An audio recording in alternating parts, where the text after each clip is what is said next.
ಕಣ್ಮಣಿ doctor G Paramesh ಸಾಹೇಬ್ರಿಗೆ ಕಣ್ಮಣಿ doctor G Paramesh ಸಾಹೇಬ್ರಿಗೆ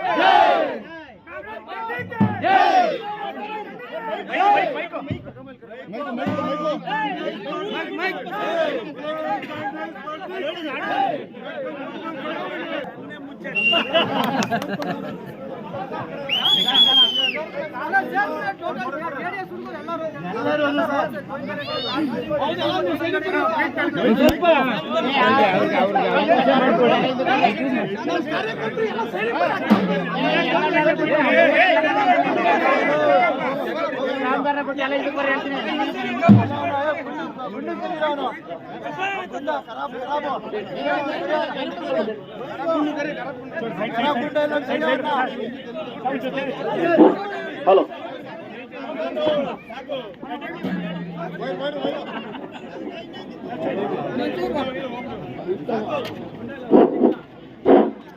बोलो डॉक्टर जी परमेश्वर के, डॉक्टर जी परमेश्वर की, डॉक्टर जी परमेश्वर की, ಕಾಂಗ್ರೆಸ್ ಪಾರ್ಟಿ की ಈ ದಿನ ಎಲ್ದೊಡ್ಲು ಗ್ರಾಮದಲ್ಲಿ ಮತಗಳಿಂದ ಆಯ್ಕೆ ಮಾಡ್ತೀವಿ, ನಮ್ಮ ಬೆಂಬಲ ಎಲ್ಲ ನಿಮ್ಗೆ ಕೊಡ್ತಾ ಇದ್ದೀವಿ ಅಂತ ಹೇಳಿ ಇವತ್ತು ಎಲ್ದೊಡ್ಲು ಗ್ರಾಮದ ಯುವಕರಾದಂತ ಯತೀಶ್ ಅವರು, ಕಾರ್ತಿಕ್ ಅವರು,